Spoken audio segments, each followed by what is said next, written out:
నాలాంటి తల్లులు ఎంతమంది ఉన్నారు. మా అమ్మాయికి ధైర్యం చచ్చిపోయేంత పిరికిది కాదంటే నా కూతురు చాలా ధైర్యం కలది. నా కూతుర్ని వాళ్ళందరూ కలిసి ఏం చేసి చంపారో సార్.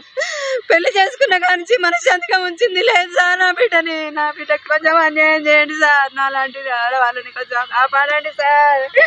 మీకు మీడియా ముఖంగా మీకు దండం పెడుతున్నాను సార్. వాళ్ళని ఒకసారి మాకు చూపించమంటే చూపించట్లేదు సార్. వాళ్ళని నా కూతుర్ని ఏం చేశారో, ఎంత చిత్రహింసలు పెట్టారో సార్ నేను చెప్పలేను. అమ్మ ఫోన్ చేయకోకుండా ఒక్కరోజు కూడా ఉండదండి నా కూతురు నాతో మాట్లాడుకోకుండా. అలాంటిది 2 రోజుల నుంచి ఫోన్ చేయలేదండి. ఏం జరిగిందో నేను ఊహించుకోగలను సార్. మీ అందరికీ దండం పెట్టి చెప్తున్నానండి, నా కూతురికి నాకు అన్యాయం చేయకండి. నా కూతురు నాకు రాదండి. వాళ్ళు నేనే అనుభవిస్తున్న బాధ నాకు ఎవరు ఇస్తారండి బాబు. మేము ఖమ్మంలో ఉంటాం సార్. వాళ్ళు ఇక్కడ ఉంటారు, హైదరాబాద్ లో ఉంటారు, సుఖంగా బతుకుతారు, ఉద్యోగాలు చేసుకొని సుఖంగా ఉంటారని ఇచ్చాం సార్. మేము అమ్మాయిని ఇట్లా చేసుకోలేదు సార్. వాళ్ళు భక్తి అనే ముసుగు కప్పుకొని వచ్చారు సార్ మా దగ్గరికి, మా సంబంధం కోసము. భక్తులు కదా, ప్రశాంతంగా ఉంటారు కదా, దేవుడికి దండం పెట్టుకొని ఒక ముద్ద తిని నిమ్మలంగా ఉంటారు అనుకున్నాం సార్. మేము భక్తి అనే ముసుగు తగిలించుకొని వచ్చి మా అమ్మాయినే లేకోకుండా మాయం చేశారు సార్. వాళ్ళ అమ్మగారు ఒకనొక టైంలో అన్నారంట సార్, ఒకనొక టైంలో నువ్వు చచ్చిపోతే మీ అమ్మకి ఇది అవుతుంది కానీ నాకేం కాదు, నా కొడుకు ఇంకో పెళ్లి చేస్తానని చెప్పారు సార్ వాళ్ళు. వాడికి మా అబ్బాయి సార్ మంచోడు కాదు సార్, వాడు సైకో మెంటాలిటీ సార్. మీరు మాకు మీడియా ముఖంగా మీరేమన్నా చేస్తే మీకు రుణపడి ఉంటాను సార్. నీ జీవితాంతం మీ పేరు చెప్పుకొని బతుకుతాను సార్. మాకు 2 ఆడపిల్లలు సార్. మాకున్న దాంట్లోనే మేము పిచ్చుకలు పెంచుకున్నాం సార్. వానికి రాబంది లాగేసేసినాం సార్. నా కడుపు కొత్తను ఎవరు తీరుస్తారండి? మీరు కొంచెం న్యాయం చేసి మీరు పుణ్యం కట్టుకోండి సార్. మా అమ్మాయిని 2021 సెప్టెంబర్ 1వ తారీఖు నాడు ఘనంగా వివాహం రాజశేఖర్ గారితో వివాహం జరిపించి పంపించడం జరిగింది. వివాహం తదనంతరం ఒక 4 నెలలో 3 నెలలు మంచిగా ఉన్నారు. ఆ తర్వాత నుంచి అనేకమైనటువంటి గొడవలు. తర్వాత ప్రతిసారి డబ్బులు అడగటం, నేను డబ్బులు పంపించడం ఆధారాలు కూడా ఉన్నాయి నా దగ్గర. కానీ తర్వాత మొన్న జూన్లో పెద్ద మనుషుల సమక్షంలో 4-5 సార్లు పంచాయతీ మా యూనియన్, మా ఉపాధ్యాయ సంఘం మిత్రులు పెద్దలందరూ కూర్చొని వాళ్ళ తరపు నుంచి పెద్ద మనుషులు వచ్చారు. ఆ పెద్ద మనుషుల సమక్షంలో కూర్చొని పరిష్కరించడం జరిగింది. 4-5 సార్లు కూర్చున్నాము. తర్వాత వాళ్ళు బతిమిలాడి భంగపడి నా కాలేలు పట్టుకొని ప్రాధేయపడి తీసుకెళ్లారు. ఆ తర్వాత మళ్ళీ సెప్టెంబర్ 17, 2024వ తారీఖున అంతే కదా, 24వ సంవత్సరంలో సెప్టెంబర్ 17, 24వ సంవత్సరం 2024 సంవత్సరంలో మళ్ళొకసారి గొడవ జరిగింది. ఆ అమ్మాయి ఇంటికి రావడం, అమ్మాయిని కొట్టడం కూడా జరిగింది. ఆ గాయాలతో వచ్చింది. ఆ గాయాలు కూడా నా దగ్గర ఇప్పుడు నా ఫోన్లో ఉన్నాయి. దాంతో చేసేది ఏం లేక మేము ఖమ్మం మహిళా పోలీస్ స్టేషన్లో కేసు నమోదు చేయడం జరిగింది. ఆ పోలీస్ స్టేషన్లో వాళ్ళు కౌన్సిలింగ్ 4-5 సార్లు కౌన్సిలింగ్ నిర్వహించి పెద్ద మనుషుల సమక్షంలో మళ్ళీ పంచాయతీ కూర్చొని పరిష్కారం చేసుకొని ఇక నుంచి మంచిగానే ఉంటాము. తల్లి కూడా హామీ ఇచ్చింది. ఎల్బీ నగర్ పోలీస్ స్టేషన్ పరిధిలో దారుణం జరిగింది. ప్రధానంగా కట్టుకున్న భర్త తమ భార్యని అత్యంత చిత్రహింసలు పెట్టి అనంతరం ఉరివేసి దాన్ని రాజమాన్యంగా చిత్రిస్తున్నారంటూ ఒకవైపు బాధితుల తల్లిదండ్రులు పెద్ద ఎత్తున ఆరోపిస్తున్నారు. ఈ ఘటన అనేది ఎల్బీ నగర్ పోలీస్ స్టేషన్ పరిధిలో ఉన్నటువంటి సింహపురి కాలనీలో ఇది జరిగింది. జాస్మిన్ అనే యువతిని చిత్రహింసలు పెట్టి అనంతరం ఉరివేసి దాన్ని ఉరివేసుకున్నట్లుగా మొత్తం కూడా మార్చారంటూ కూడా ఒకవైపు తల్లిదండ్రులు పెద్ద ఎత్తున ఆరోపణలు చేసిన పరిస్థితి కనిపిస్తుంది.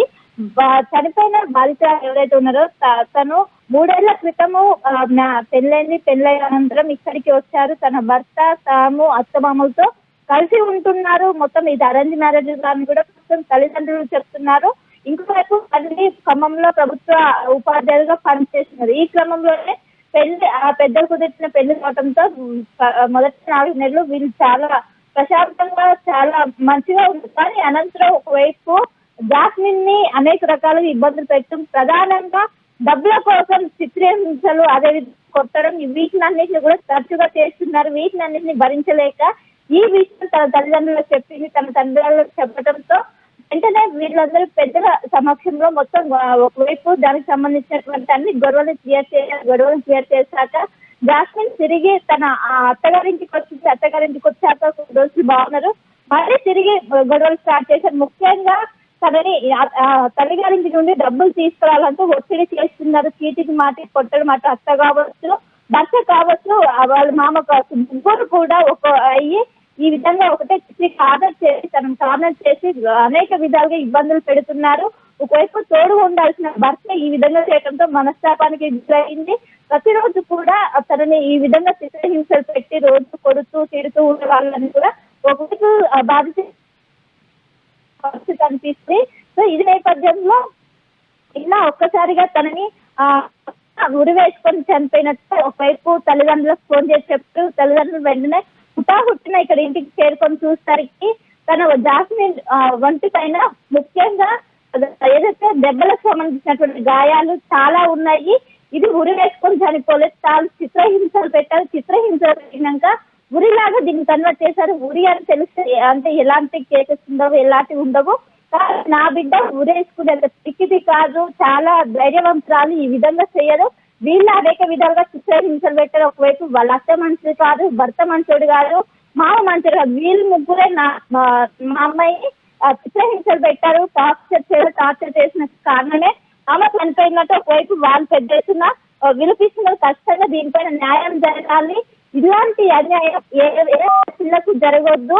మాకు ఒక్కగా అపురూపంగా పెంచుకున్నటువంటి బిడ్డను పెద్దల సమక్షంలో పెళ్లి చేసిన అనంతరం మొదట 4 నెలలు మంచిగా ఉండరు, కానీ తర్వాత ఈ విధంగా ప్రతిసారి ఏడ్చుకుంటూ ప్రతిసారి ఫోన్ చేసేది. నిన్న ఒకరోజు ఫోన్ చేసినప్పుడు అన్ని మాట్లాడింది, కానీ ఒకటేసారి నిన్న సాయంత్రం సమయంలో మా అల్లుడు గారు ఫోన్ చేసి ఈ విధంగా మీ అమ్మాయి ఉరేసుకొని చనిపోయి చెప్పడంతో ఈ వెంటనే ఇక్కడికి వచ్చి చూసేసరికి ఒంటి పైన అనేక గాయాలు ఉన్నాయి. చిత్రహింసలు పెట్టినట్టు ఒంటి పైన కాచినట్టు కూడా ఉన్నది. సో వీటిలన్నిటి కూడా మొత్తం ఉరేసుకొని సరిపోలేదు. వీళ్ళు చిత్రహింసలు పెట్టారు. ఈ కారణంగానే అమ్మాయి హరించింది. దీనిపైన మీరు న్యాయపోతం చేస్తున్నారు. రేపు ఎల్బీ నగర్ పోలీస్ స్టేషన్ పరిధిని ఆశ్రయించారు. అక్కడ కేసు నమోదు చేసి దర్యాప్తు చేయాలి. న్యాయం జరిగే వరకు మేము పోరాడతాము. మాకు 2 పిల్లలు, పెద్ద అమ్మాయి జాస్మిన్ కి ఈ విధంగా పెళ్లి చేసినాక ఈ విధంగా చనిపోయిన అమ్మాయి చాలా ధైర్యవంతురాలు. ఈ విధంగా మా అమ్మాయి అయితే చేయదు. వీళ్ళే చిత్రీకరణ ఏదైతే దెబ్బలు కొట్టి అనంతరము ఏదైనా బలవంతంగా దెబ్బ తాకి అనంతరం మార్నింగ్ దాకా ఉత్తిని కన్వర్ట్ చేశారు. దీనిపైన ఖచ్చితంగా ఎంక్వైరీ చేయాలంటూ వాళ్ళు పెద్ద ఎత్తున వాళ్ళు విలిపిస్తున్న పరిస్థితి కనిపిస్తుంది. సో మొత్తం మీద ఇప్పటికే ఎల్బీ నగర్ పోలీస్ స్టేషన్ లో దీన్ని విచారిస్తున్నారు. అంటే ఎన్ని రోజుల నుంచి వీళ్ళ గొడవలకు ఏమైనా అదర్ కారణాలు ఉన్నాయా, లేకుంటే ఓన్లీ మనీ బేస్ చేసుకునే గొడవలు పెట్టుకునేవారా? ఇందులో వాళ్ళ అత్తగా ఏదైతే బాధితురాల యొక్క అసంభావ పాత్ర ఏ విధంగా ఉందని కూడా అన్ని విధాలుగా ఎంక్వైరీ చేస్తున్నారు. ఇప్పటికే వాళ్ళ ఇంటికి వెళ్ళి మొత్తం అక్కడ ఉన్నటువంటి వాళ్ళ పిల్లలకు తోసుకోవచ్చు, వాటిని అనేది కూడా ఎంక్వైరీ చేసి దీని గల ప్రధాన కారణాల పైన ప్రస్తుతం పోలీసులు దర్యాప్తు చేస్తున్నారు. సో మొత్తం మీద అక్కడ ఒక విజయం చేయాలనుకున్నాయి. ఎందుకంటే సంతోషంగా ఉండాల్సిన బిడ్డ ఈ విధంగా ఒక్కసారిగా తన కళ్ళ ముందు పెరగాల్సిన బిడ్డ ఒకటేసారి జీవించుకోలేని పరిస్థితి. సో మొత్తం మీద ప్రస్తుతం అయితే పోలీసులు విచారణ చేస్తున్నారు. దీనికి సంబంధించినటువంటి అన్ని కోణాలు చేస్తున్నారు. ఏమైనా మరకాలం లేక ఈ విధంగా చూసారంటారు. అన్ని విధాలుగా అయితే ప్రస్తుతం అయితే ఎంక్వైరీ చేస్తున్నారు. ఇప్పటికే పేరెంట్స్ దీనిపై న్యాయం కావాలి, మీ న్యాయం జరిగే వరకు పోరాడతామంటూ ఒకవైపు